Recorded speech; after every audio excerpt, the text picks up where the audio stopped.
up instead of Yeah, the it's coming the up. date. Yeah, I just now while you're waiting. Oh, well, we are on time, and I think we can get started if you're okay and Nick is okay. Okay, fine. Okay. Um, It's welcome, my time. everyone. This is the MPLS Working Group session. I'm going to walk initially over the status update and couple of logistics and pointers, and then I'm going to hand it over to Loa. We are meeting this time for IETF 112. This is still a virtual online meeting, and your chairs for MPLS Working Group, myself, Tariq, Loa, and Nick. Our secretary for MPLS Working Group is Mac Chen, and unfortunately, he won't be able to attend for personal reasons this time. Nick has volunteered to cover for minute taking and monitoring the queue. Thank you, Nick, for that. And Loa as well. He'll be monitoring the queue. So as Loa was mentioning, we have our Note 12. It governs the really, any participation at IETF that we contribute. And we have a couple of BCP pointers here on details this relationship. I encourage everyone who has not already read that to take some time and read it. We do have an extension Note 12 uh, for guidelines for conduct in IETF, and basically it favors or encourages people. It strives IETF strives to maintain an environment where people should respect each other, have decency and dignity each other, and doesn't allow any space for harassment in IETF. And that's basically, I'll let you read through the text, um, but we do encourage uh, to follow these practices set out by IETF. Um, in terms of some useful pointers, as usual, Blue Sheet are automatically populated by Meet Echo. Minute taking, Nick and I encourage whoever can contribute to the minute taking, please log into this URL and or you can use the Meet Echo icon on the top, which will take you there as well. Uh, One important pointer on this page is that we now have a GitHub repo for the MPLS working group. We have a couple of drafts that the design team has put up on the repo, but I do encourage participants to put their work in progress drafts that other people can open issues on and review and give comments. So it is for us to use if we find it useful.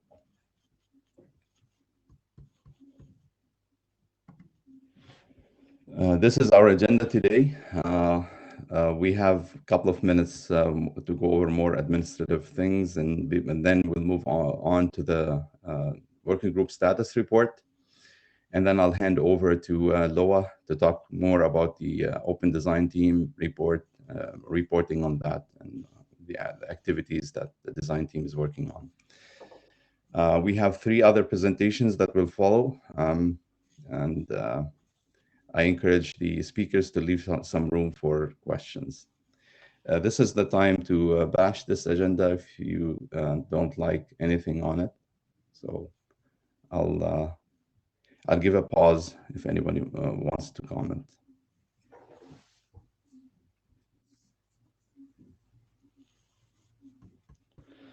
Okay, I don't hear anything. So this is a reminder for status reports on working group documents.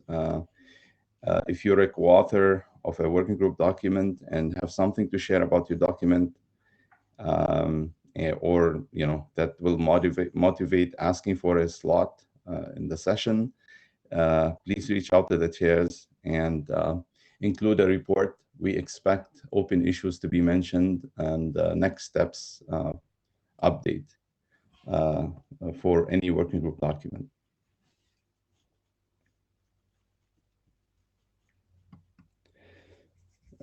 Since last time we met in IETF 111, there hasn't been any new errata reported. Let me move on to the document status now. Since last time, we have a new RFC, RFC 9041. And thank you for the working group and the authors of the RFC and whoever contributed, Shepherd, working group chairs, for making this happen. We have a couple of documents in RFC editor queue. The first one is almost reaching RFC publication. The second is in misref state. It is waiting on another draft. And my understanding is the other draft is waiting on some action from the Shepherd, maybe Loa. Yes, that's probably true, though in my status file, this was actually waiting for the authors. So I will check up on that. But it's probably an error from me. Okay, I mean, this is the chance for the authors to comment if they think otherwise.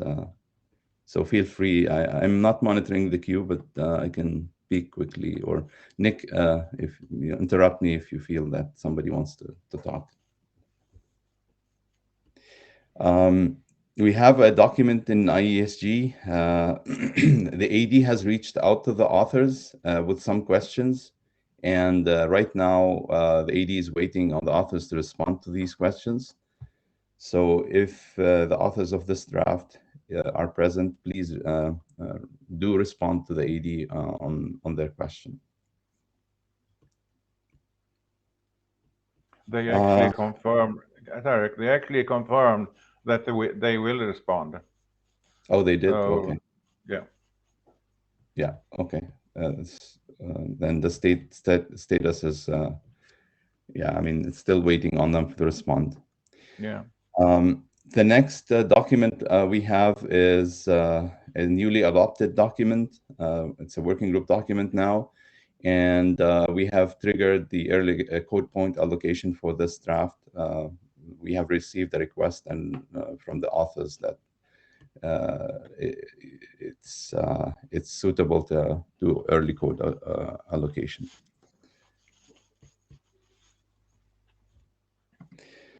We have a number of working group documents that got updated. Some of them we have a report on, but we do encourage the rest to please fill out the report, send to the list with any open issues and the next plan to take on them.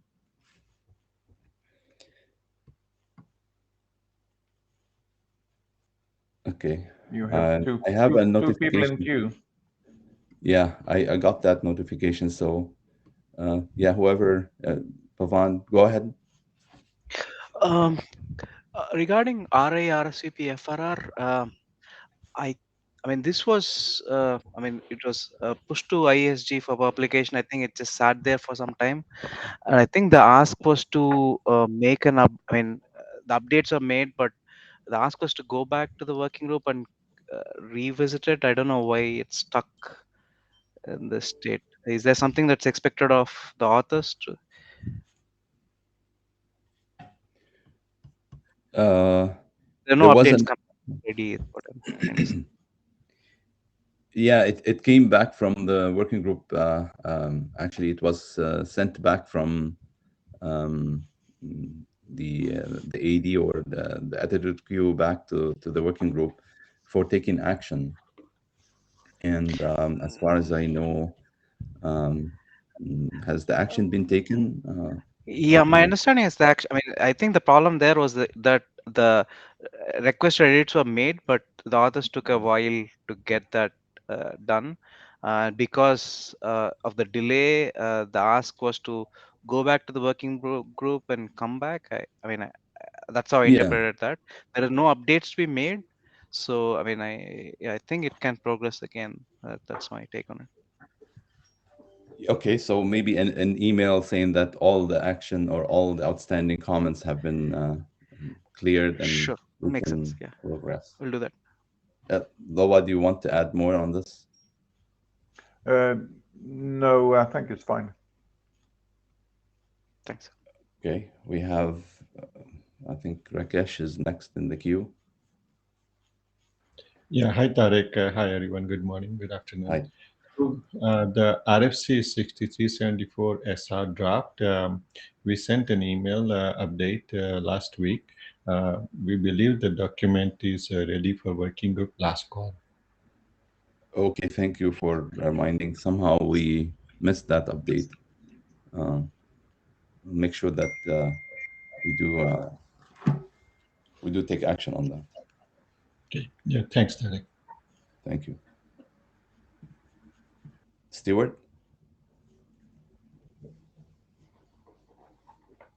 So SFL control, I've done as much as I can do without some feedback from other people. So either informal feedback by someone, by people in the working group reading it, or formal feedback by the working group chairs putting it through the MPLS review process and into last call. But I can't do any more work without other people commenting on it.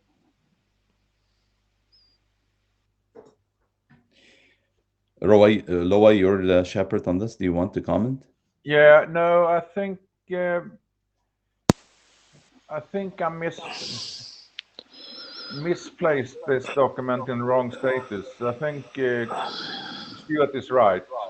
We can go ahead and see what happens. Yes, please. I mean, as I say, I don't care whether it's informal feedback, which we can do, which I'll diligently do first, or whether it's one of your formal ones. But someone needs to say something.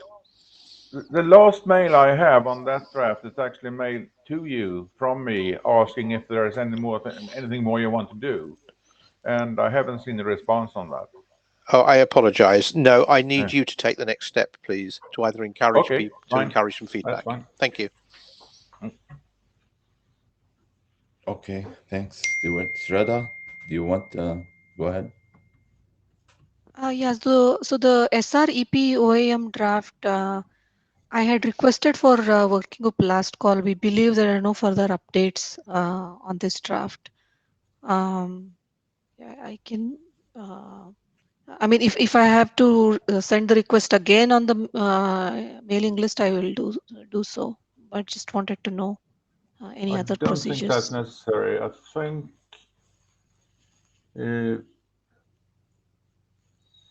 I need to check on that, but I think I sent something on that draft in this week. So Loa, it was about to expire.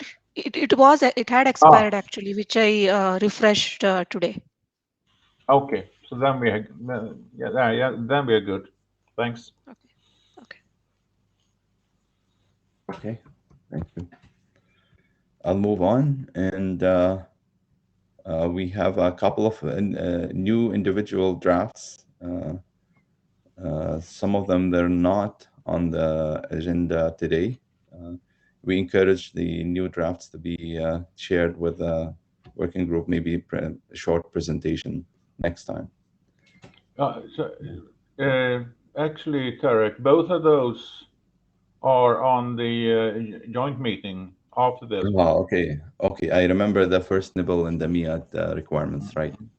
Yeah, no, but I meant, yeah, that's true. These two are on the joint session. Yeah, maybe I missed to mention that this is the MPLS working group session. We have another session which is joint with PALS.NET working group, and it's the session 3 today. It's in the session 3 today. And these two drafts will be presented there. Okay. We do have the blue drafts highlighted here in blue. They are on the agenda. The last one was moved to the joint session.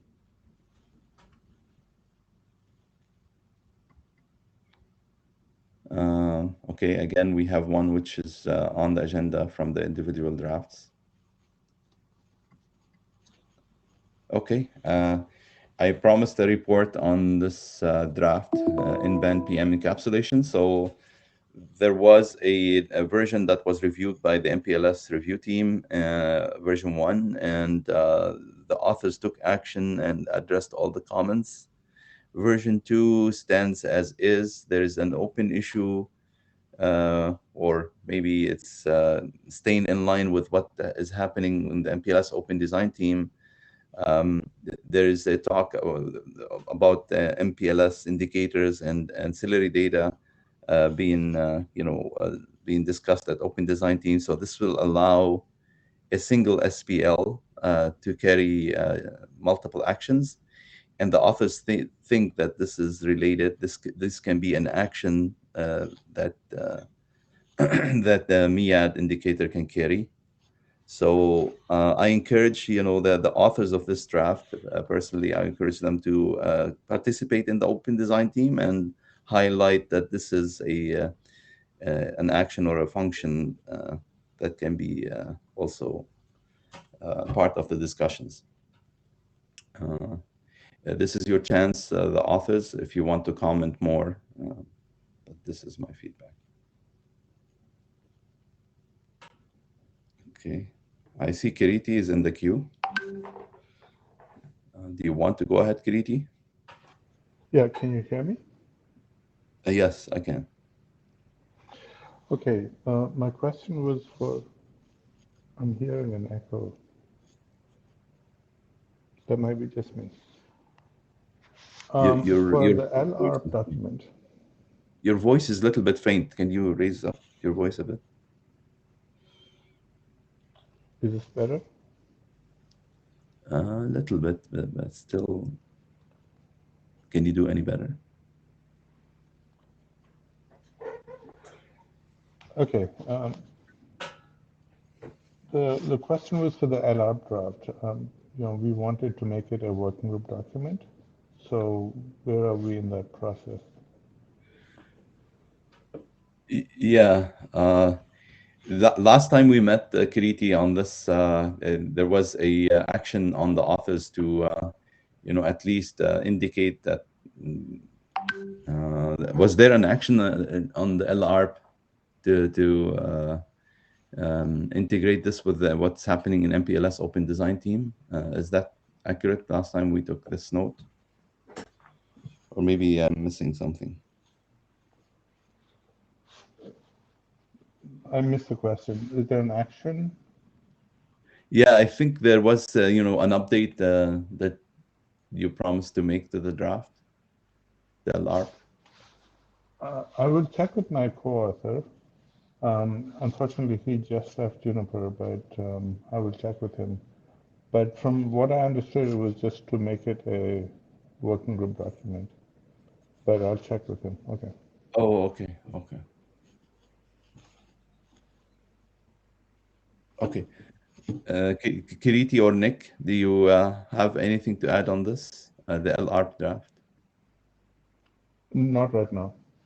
Oh, No. Kiriti, I meant Loa or Nick. No progress.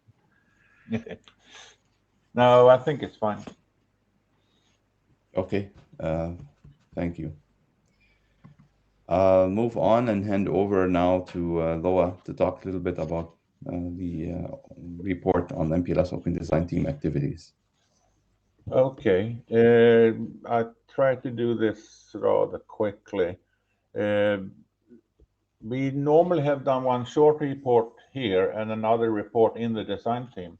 This time it won't be a report in the design team, so this is what you get.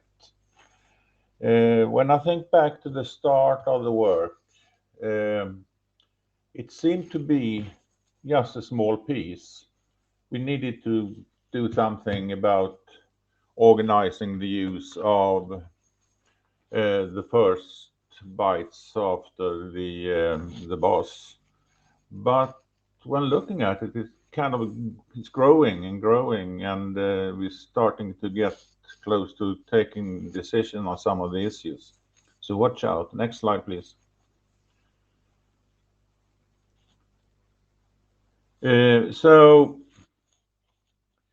we had quite suddenly 5 or 6 drafts that actually was looking to using the same place in the label stack as we had been using for the ACH, and it turned out that it wouldn't work, so we needed to do something. We had a couple of people that stepped in and said that this is a kind of an architectural question, and we need to be very careful that we don't do anything that paints us into a corner. And at that time, I was a little bit skeptic, but it turns out that they are right. Yeah, we need to architect this very carefully. Next slide, please. So we have a couple of things we discussed and that we mostly agree on. The scoped the activities of the design team to MPLS indicators and ancillary data, and we call this the MIAD project. I'm a little bit disappointed we couldn't make it Meow project, but okay, MIAD project is fine. Indicators carried within the MP label stack to indicate that there are some wanted actions that is not strictly clear from the label itself.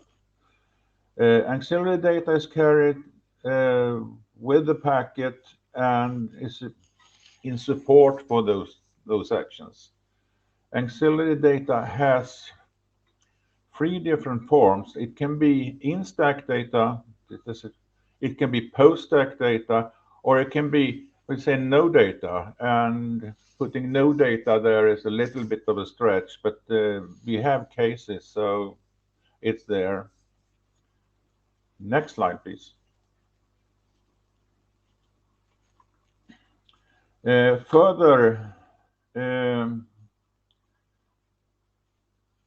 we had agreed on that anything that has been specified before must continue to work, whatever the design team does. And we also agree on that after the boss, there can only be one set of auxiliary data.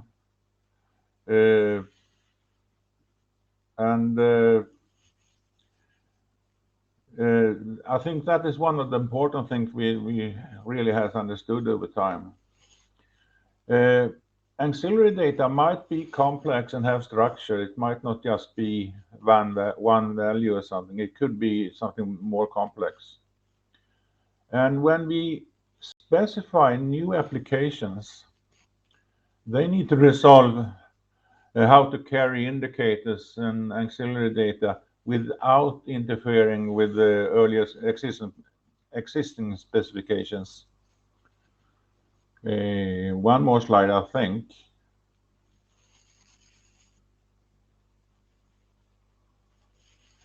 We have a list of output.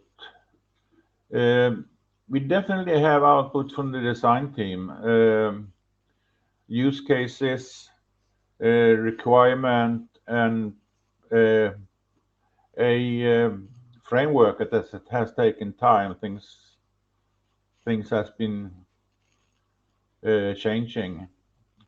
And we have solutions draft. Whether they will be design team draft or not is kind of an open question. They might be individual draft that goes through the working group as any other document. I think that was my last slide. Okay, no. So we have a couple of things we need to do in the near time. We should decide on the format and scope of indicators, meaning that what they point at, what they're used for needs to be very clearly specified, and actually there will be rules for how they are specified. We need to specify scope and format of auxiliary data. We have a number of proposals today, some of them that not that clearly outspoken. And we need to ensure backwards and future compatibility. That was the last slide. Kirit, you are in queue. Yeah, one thing that I'd like to point out, when we say ensure backward and future compatibility, especially backward compatibility, we have to say that it works as well as it could, not that it works. Because, for example, the first nibble heuristic that says if the first nibble is 4, then it's an IPv4 packet. That's a broken heuristic. And we've mentioned this before. So we want things to work as they used to, but that doesn't mean that they work well. I just want to sort of underline that. Yeah, okay, yeah, I think everyone agrees to that. It's just that how deep into the details do you go at this type of report?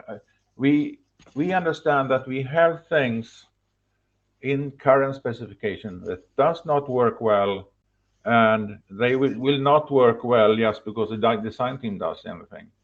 Things like that. So we say, instead of saying backwards compatibility, work as well as they can. But there is a limit to that also. They need to work.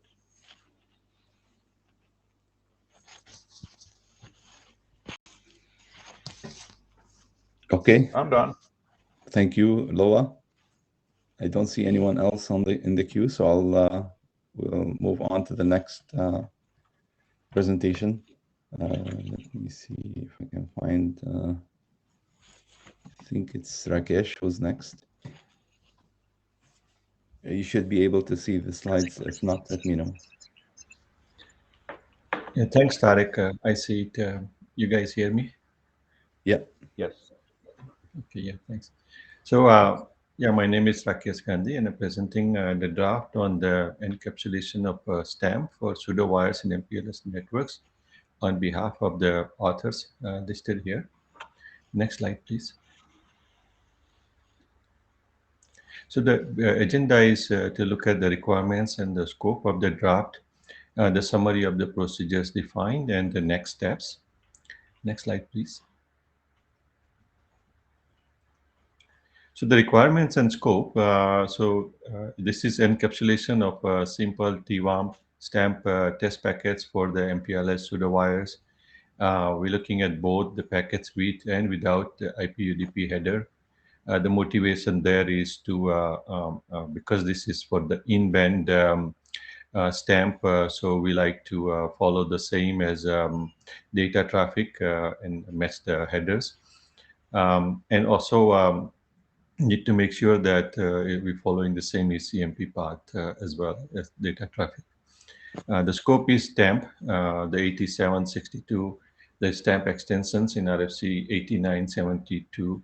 So these are the two new RFCs defined in IPPM, and we are using them for pseudo wire. And P2P at the moment, and in future P2MP MPLS pseudo wires. Next slide, Rakesh, please. would you prefer to take questions towards the end, or I see people in the queue. Just what's your preference? I'm fine either way. If questions can wait, then sure, or we can take now, depending on the. So, Greg, if you have questions now, we can take it. Go ahead, Greg. I have a question about the requirement for encapsulation without IPUDP header.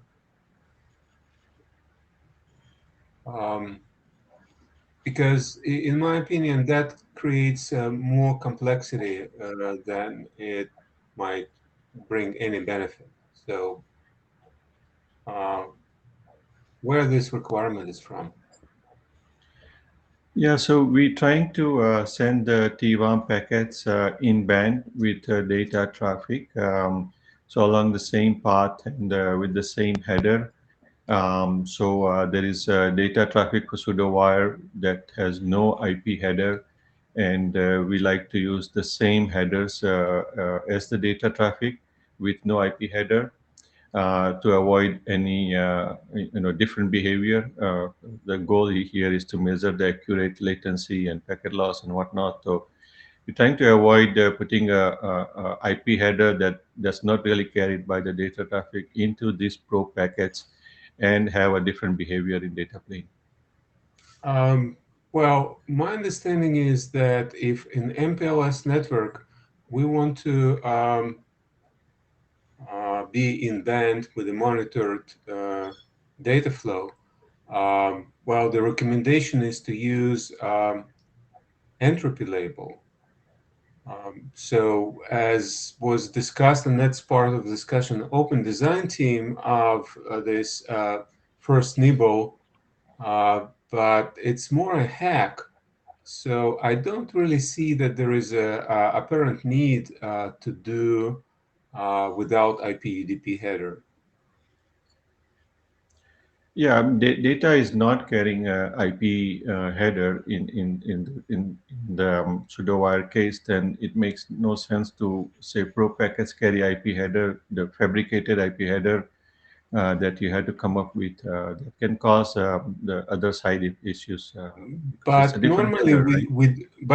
we do it for the all other OEM, for BFD, for LSP ping.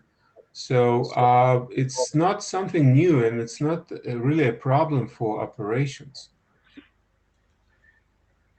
Yeah, so here the goal is to measure the accurate latency. So it's important that the packets look and feel exactly the same as data traffic, right? So But you're coming up with IP header. It would not really look or feel, because again, imagine that you are doing TDM pseudowire. How your stamp packet will look and feel like TDM.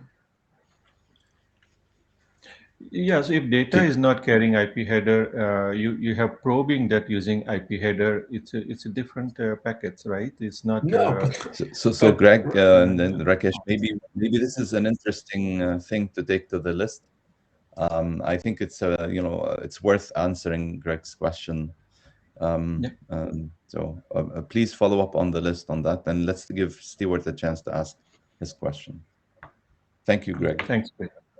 I was going to largely ask exactly the same question as Greg. I think this needs more bandwidth than we get on the list. I think we probably need a group of interested people to get together and have a voice conversation, as we would have had at a normal IETF.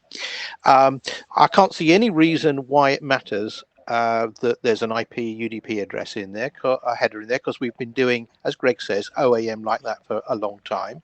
And since you're using ECMP, well, if it's a pseudo wire, you shouldn't be going and looking around below the stack anyway. So it doesn't matter what is there. It's never going to be interrogated other than as part of a normal pseudo wire operation.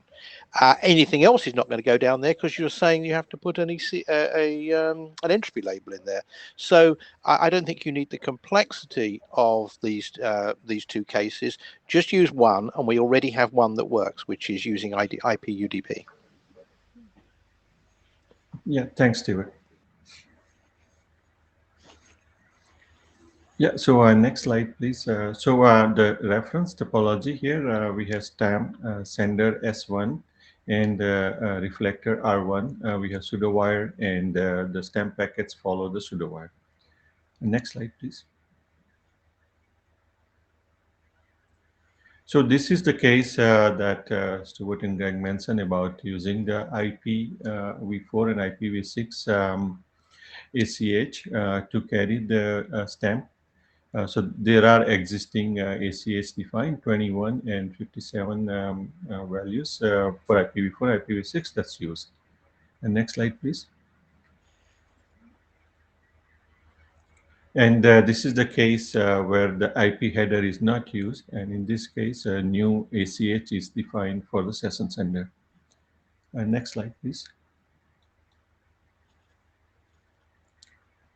Again, on the reflector side, same IPv4, IPv6 ACH are used for the reflector packet. Next slide, please. And new ACH is defined if no IP header is used in case of the reflector packet. And next slide, please. So there is no way to distinguish the sender and reflector packet. So in case of IP UDP, the UDP port tells you it's a sender packet, a reflector packet, and if no IP header is there, then the the channel type tells you it's a sender or reflector packet. Next slide, please. So welcome your comments and suggestions. We weren't sure about the working group. Is it MPLS or PALS? And we are requesting a working group adoption for this work. Yeah, thank you.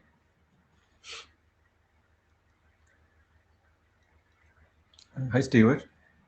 Go ahead. So if it's a pseudowire, then obviously it belongs in PALS. Question is, are you trying to do MPLS instrumentation as well? In which case, I think you're in a whole new construct. No, it's really encapsulating for the pseudowires. So. In that case, it belongs in PALS, where all the companion documents were developed, I think. Okay. Yeah, I personally, okay, so my question is the clarification on the without IP UDP use case. Is it for the case that the pseudowire endpoints are not IP capable? Or I mean, did you clarify that? Is it that this is for the case where the data traffic is not carrying the IP header. So probes have exact same encoding as the data traffic, of course, different ACH time. I see.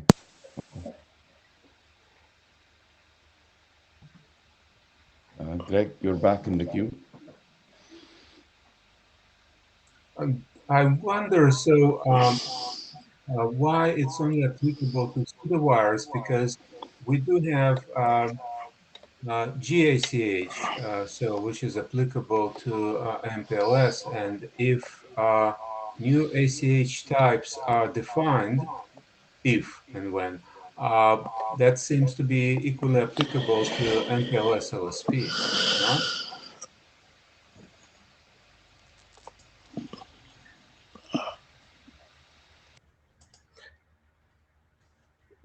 Definitely, yeah. If it's applicable to MPLS, then I mean, so I don't know if ACH IANA registry belongs to the MPLS working group. Then the allocation happens in MPLS, so it's not clear to me. Located by the ACH expert, and they've usually been associated with pseudowire, which is where we developed all this in the first place. But it's not a turf issue here.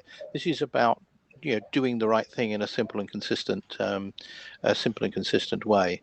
And I am very confused as to well, I think we need to spend more time talking it through, which is why I'm suggesting a side meeting. Yeah, thanks, Stewart. Let's do it that way.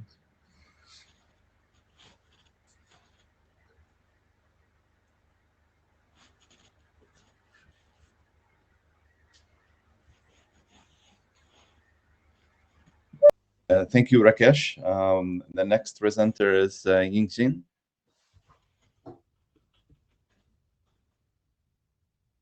Hello, you hear me okay? Yes, I can hear you. Go ahead. Yeah. Hello, everybody. This is Yingzhen. So on behalf of all my co-authors, I'm going to present an update of the young data model for MPLS MSD. Okay. Next slide, please.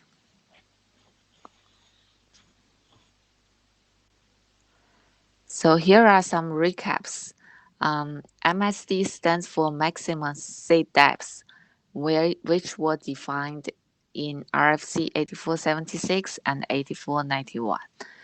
The MPLS MSD model is an augmentation to the MPLS base model that was defined in 8960.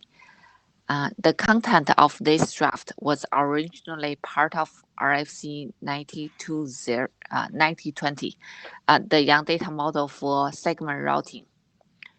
It was decided during IESC review of that RFC to split the content, the part about MSD as a separate draft, because it's more characteristic of MPLS. Hence, we have this small module here. Next slide, please.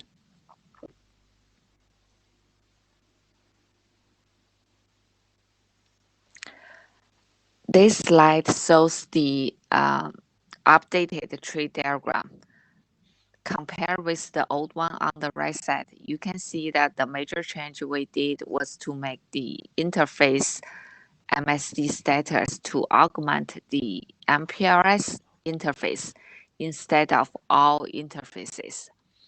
So the authors believe this makes more sense since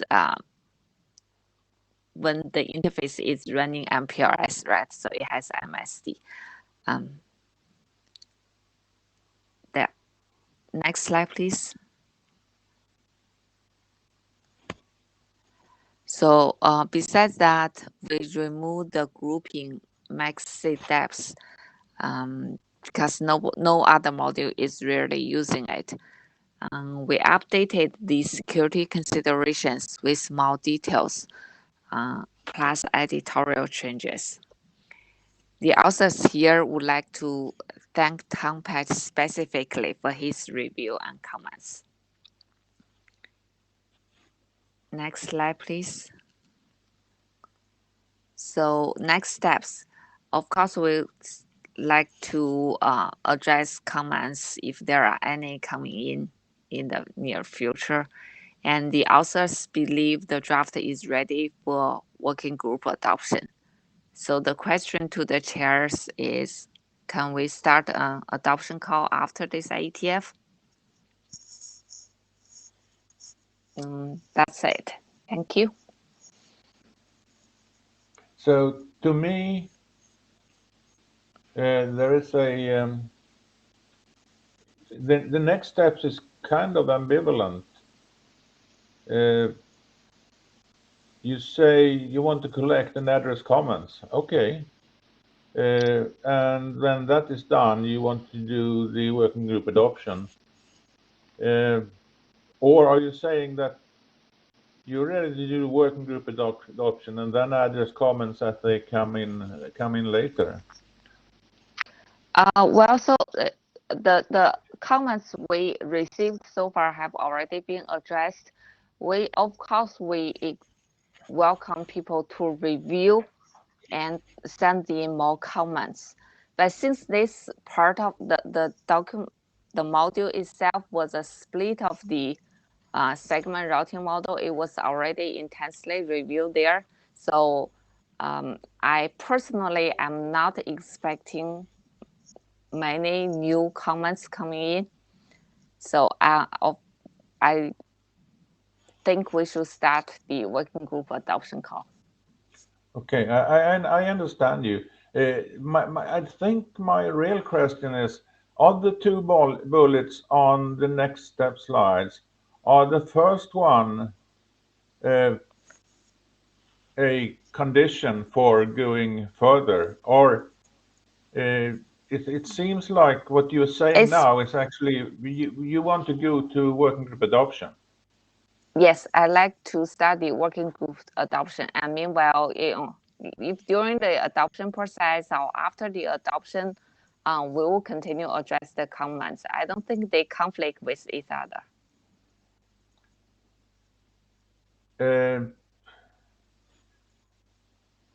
Maybe not. Unless there is strong objection about adopting this draft. I don't really think there is.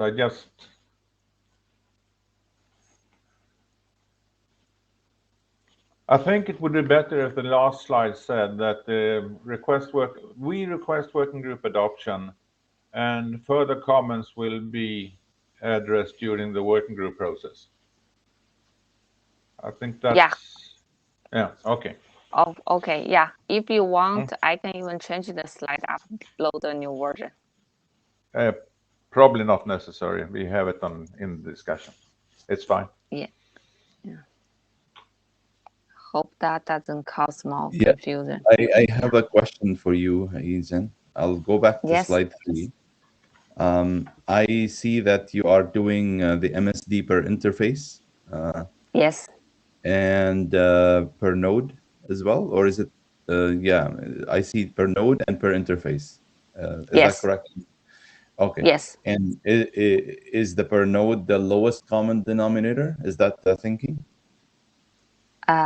Yeah, so you can see actually right now, both for the node and for the link, they are read-only parameters. So it really depends on the implementation. If I remember right, the definition of node 1 should be the lowest number from, like, if you have 10 links, you pick the lowest one. But really for this module, we just report what the implementation giving us. It's not really a configuration. Yeah, and as far as I remember, the whole point is the ingress will use this this attribute when it's doing some computation or path constraint. IGP has, I'm not sure if IGP has defined, I know they have defined per capability per node, but I'm not sure per interface or per link. So what is the utility of the per I'm questioning the utility of reporting per interface. Is it useful? Is it something that IGP folks also have you're planning to do? Have you researched it? So after we created this new small module here in MPLS, we also create a separate one for ICP, for ISS and OSPF each. So it's pretty much the same thing. It's just inside the ICP module. ICP only, populate such information, right? Yeah, there is for example, OSPF, SR, MSD, something that. Per link or per node? Yeah. Per link and per both. node? For both? Okay. Yeah. Okay, that was my question. Jeffrey and Jeff, I think you're in the queue. You want to ask? Go ahead. Thank you. Yingzhen, question for you, the authors. Has there been discussion about having a return value for when the node understands what an MSD is, but it doesn't know what it is for some reason? Sorry, I didn't get your question. The node get the value but doesn't understand what it is? So the node is of a software lineage that understands what MSD means, but for some reason it is unable to determine the value. So right now, like I just mentioned, this one is a read-only, right? So it really depends on, I guess for most vendors, this depends on the hardware. So whatever the value reported from the lower level, the hardware level. And the software is just, you can only use what information available. Okay, I don't think you understand. I will send my message to the list. Sure. Yeah, maybe I didn't. Yeah, I didn't get your question, I guess. I'm building my questions on my question on the next question on top of Jeff's question. You have MSD type there. Is that to indicate that you can have a label type and then a byte? You can do per byte or per label. And why is there a segment there? Why is it the label depth? Because you're talking about MPLS. Where is there a label? The MSD have, tab is actually. so you have maximum segment depth. I mean, if we are talking about MPLS, it's label depth, right? Yes, it's the label depth. Yeah. Okay, so then you more suitable is label depth. Then why do you have a type and value? The tab is defined in the RFC 8276, and it's also possible the entropy label rate depths. Not only just how many, so far, future there might be more depths, but right now, if I remember right, there are the number of maximum label you can rate, also where the entropy label depths you can rate. Yishan and Tarek, we actually running on Perla's time now, so we have to take this to the list and let Perla start. Yeah, AC is in the queue as well as Torless. So I think Torless is going to present. Yeah, AC, we have to apologize. I think we're running out of time. Sorry. Okay. Okay. I'm gonna approve Torless. I think you should be able to share.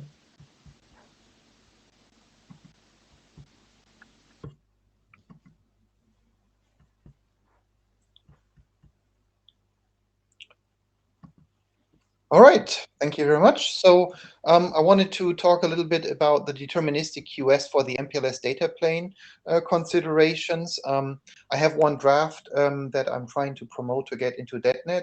There's also work beyond that. I really would love to see more people from MPLS side to get involved in DetNet and see how we can get that draft adopted.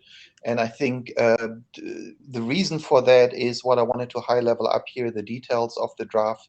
MPLS I'm going to present in DetNet, and I did present in interim. So right now, the MPLS forwarding plane only allows to support per hop per flow bounded latency solutions, which means that for every flow on every hop, we need to instantiate a shaper or interleaved regulator. So on any MPLS P router.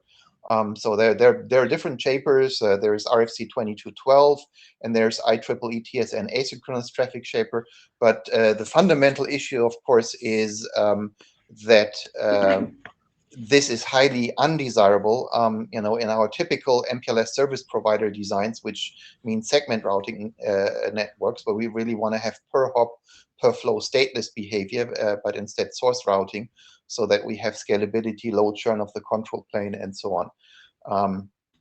That doesn't work with these because they basically, every shaper needs to be instantiated from an MPLS label, SRP label there in the label stack, and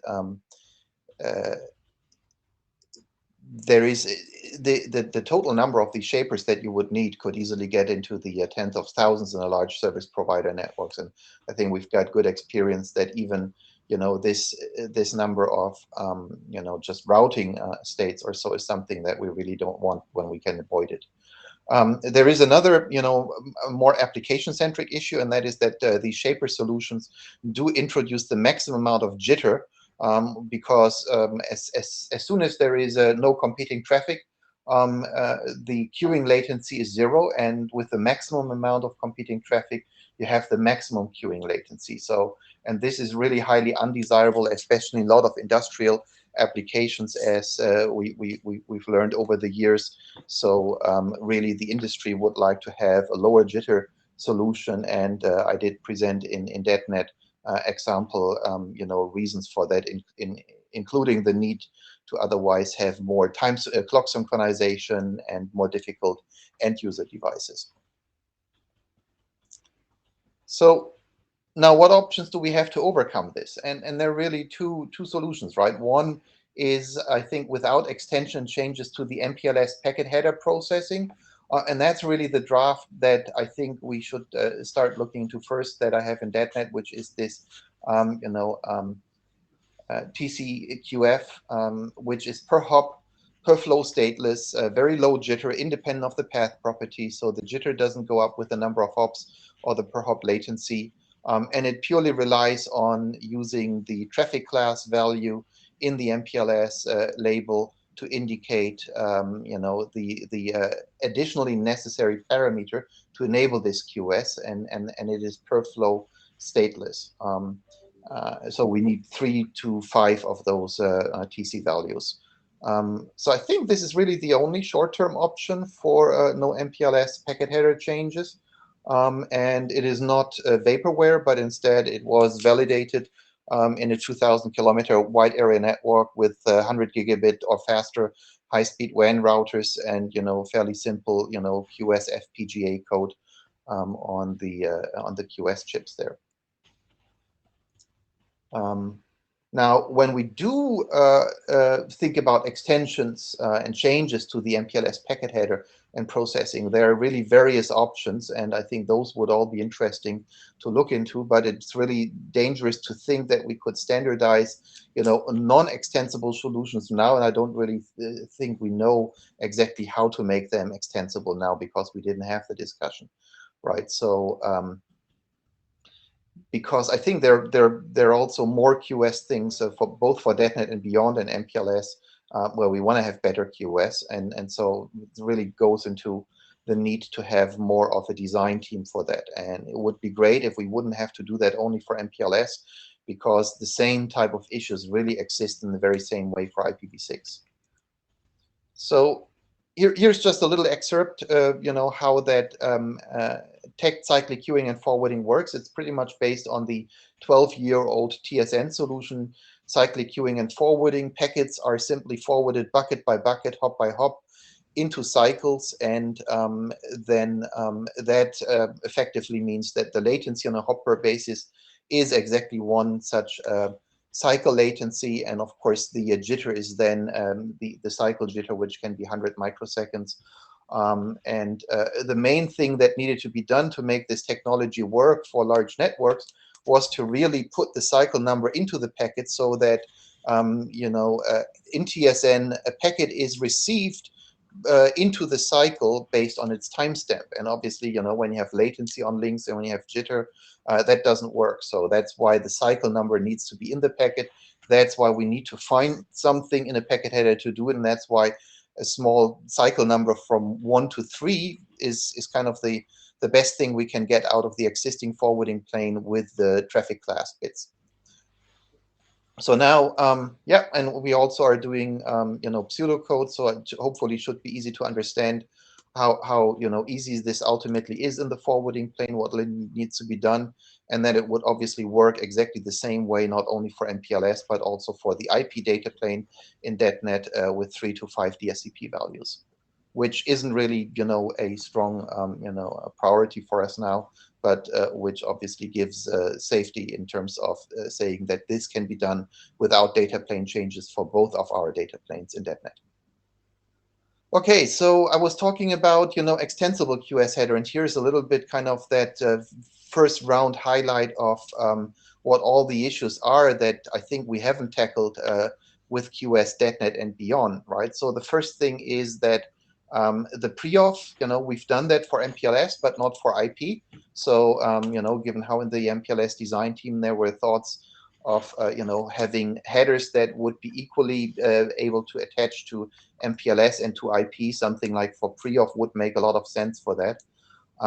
The bounded latency, the alternatives to the TCQF solution, there are other alternatives. I myself presented one new thing into a research conference, but there have been a lot of ideas in that space in the past 30 years, and they all may need some different but a lot more new packet header than just 3 bits. So for example, my solution would require a timestamp 16-bit, a priority, which might be a sequence of 4-bit values, and other solutions might want to have other packet header extensions. And then there are beyond DetNet things where really we haven't had really good discussions. The most obvious one from the pragmatic side is just the DSCP side. The beer header, for example, which was designed to support both MPLS and IP, already has DSCP. That makes it a lot easier when you're passing IP multicast over MPLS, not to have to bother with the differences between TC and DSCP. So that would also be very lovely to have for operational simplification in an MPLS extension header. And there are other, cool things. So, for example, the ECN stuff in L4S, they're struggling with just 2 ECN bits. If there were more, this would be a lot easier. There is, for bandwidth management, there were really good drafts where you have a weighted bandwidth parameter. And so I think there's a lot more. And the question is, what scope would we want to take into account initially? But, how could we make, MPLS extension headers easily enough extensible, right? Do we, like in IPv6, need to create for every new parameter a new extension header? Do we use a TLV or so on, right? So I think those are the questions that would be lovely to tackle more, but we need more QS people in there and not only the MPLS header folks. Right, so summary would really be lovely to see one really well-working proving service provider class bounded latency solution for DetNet with MPLS that's usable now. I think that's our draft that we have. So it would be great to see support for that, or questions if you don't understand it. But then, of course, it would also be great to start the longer-term QS effort to go along with the MPLS design team effort. And I guess, the reaching out to the transport area and the QS folks there is certainly a big part of that, and I'll see what I can get done there. Yep, and that's it. Thank you very much. So, Carlos, what do you want to get from presenting this here in the MPLS working group? Right, so I think it was, as I said in the summary, right? So the one thing was for the MPLS folks to try to understand this problem, which is that if we want to have DetNet be a future driver for MPLS networks, we need to have a bounded latency solution that fits service provider requirements. And that is that draft, right? So I'm looking for support for that draft, even if it's obviously, happening in DetNet, but I think the kind of more use case in terms of representation of the interests of service provider networks with MPLS, that's to be found here in the MPLS working group. That's why I'm kind of, you're kind of the network owner working group. So that's just, please come to DetNet and work on this. And the second part was really about my thoughts on, what that we have a complex space of problems for us to solve before converging on, I think, more extensible, better QS extension headers for MPLS in the MPLS design team. And that we shouldn't think that any single extension piece that we've seen now might be something that is valid long-term, but that, extensibility in an efficient way might be the first important thing to think about for QS functions in the MPLS design team. Okay, thank you. Mm-hmm.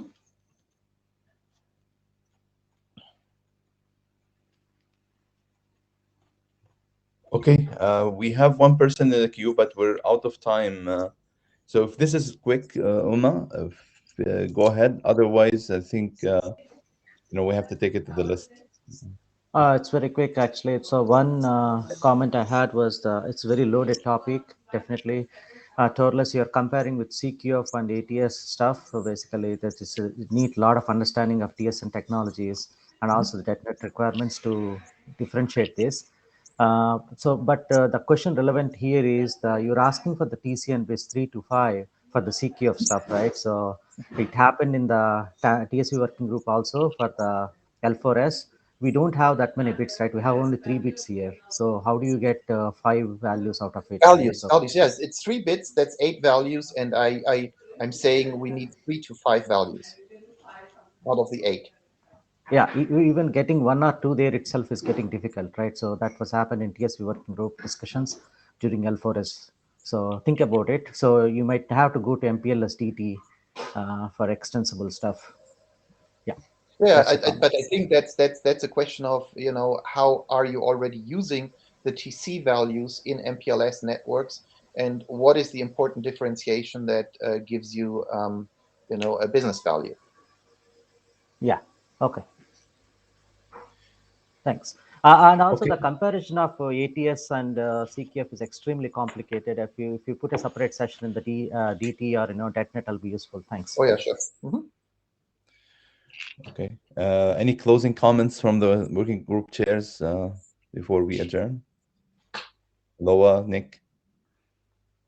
No, I don't think so. We have a meeting in half an hour, so.